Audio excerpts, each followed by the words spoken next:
بسم اللہ الرحمن الرحیم۔ جماعت میں شامل ہونے اور نہ ہونے کے مسائل۔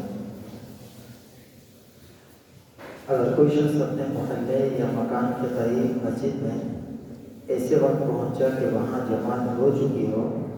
تو اس کے لیے مستحب ہے کہ دوسری مسجد میں جماعت کی تلاش میں جائے، اور یہ بھی اختیار ہے کہ اپنے گھر میں واپس آ کر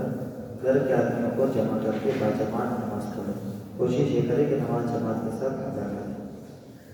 اگر کوئی شخص اپنے گھر میں فرض نماز تنہا پڑھ چکا ہو، اس کے بعد وہی فرض نماز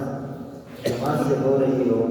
تو اس کو چاہیے کہ جماعت میں نفل کی نیت سے شریک ہو جائے۔ ہاں، بشرطے کہ ظہر عشاء کا وقت ہو۔ فجر، عصر اور مغرب کے وقت اگر ایسا ہو جائے تو جماعت میں شریک نہ ہو، اس لیے کہ فرض نماز تو اس نے ادا کر دی ہے اور فجر اور عصر کی نماز کے بعد نفل نماز پڑھنا مکروہ ہے، چونکہ یہ جماعت میں نفل کی نیت سے شامل ہوگا، اس لیے شامل نہ ہو۔ اور مغرب کی نماز میں مسئلہ یہ ہے کہ ایسے مغرب نماز 3 رکعت کی ہوتی ہے، تو اگر یہ نفل کی نیت سے شامل ہوگا تو 3 رکعت نفل نہیں ہوتی۔ اگر کوئی شخص نفل نماز شروع کر چکا ہو اور فرض جماعت سے ہونے لگے تو نفل نماز نہ پڑھے، بلکہ اس کو چاہیے کہ 2 رکعت پڑھ کر سلام پھیرتے تاکہ یہ نماز بھی بچ جائے خراب ہونے سے اور پھر فرض نماز میں شامل ہو جائے۔ اگرچہ اس میں شروع کرتے وقت نیت 4 کی ہو تو 2 پر نماز پڑھ کر فرض کی نماز میں شامل ہو جائے جماعت۔ ظہر اور جمعے کی سنت مؤکدہ جو نماز سے پہلے ہوتی ہے، اگر کسی نے وہ شروع کر دی ہے اور فرض جماعت کھڑی ہو جائے مسجد کے اندر، اس کو چاہیے کہ اپنے 4 رکعت جلدی سے مکمل کر لے اور پھر جماعت میں شامل ہو جائے۔ لیکن اگر یہ 2 رکعت میں سلام پھیر کر جب فرض نماز جماعت میں شامل ہو جاتا ہے تو یہ بھی ٹھیک ہے،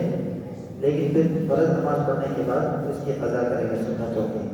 لیکن اگر اس نے تیسری رکعت شروع کر دی اور اب فرض نماز کھڑی ہو گئی تو پھر اب 4 رکعت کا پورا کرنا ضروری ہے، درمیان میں یہ فرض سنتیں نہ چھوڑیں۔ اگر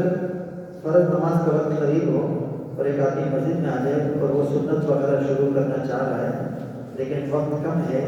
تو ایسے میں دیکھنا چاہیے کہ اگر سنتیں شروع کرنے کے بعد اگر اسے یہ اندیشہ ہو کہ میری فرض نماز کی کوئی رکعت نکل جائے گی تو پھر سنتیں وغیرہ شروع نہ کرے، بلکہ فرض کا انتظار کرے اور فرض نماز کے بعد ہی سنتوں کی قضا کر دے۔ لیکن اگر اسے یہ یقین ہو کہ میری کوئی رکعت فوت نہیں ہوگی تو پھر وہ اپنی سنتیں شروع کر کے سنتیں پڑھیں۔ لیکن فجر کی نماز میں قاعدہ مختلف ہے۔ فجر کی سنتوں کی بہت تاکید آئی ہے اس میں علماء نے یہ لکھا کہ اگر کوئی بندہ مسجد میں آ جائے، جماعت کھڑی بھی ہے، اگر اس کو یہ یقین ہے کہ میں سنتیں پڑھوں گا اور مجھے آخر میں جماعت سے نماز مل جائے گی، جماعت سے رکعت میں جماعت بھی مل جائے گی، تو اپنی سنتیں شروع کر لے اور سنتیں پڑھ کے جماعت میں شامل ہو جائے۔ ہاں، اگر سنتیں پڑھنے سے جماعت کی فوت ہونے کا خوف ہے تو پھر جماعت کی فضیلت زیادہ ہے، پھر فجر کی سنتیں چھوڑ دے اور جماعت میں شامل ہو۔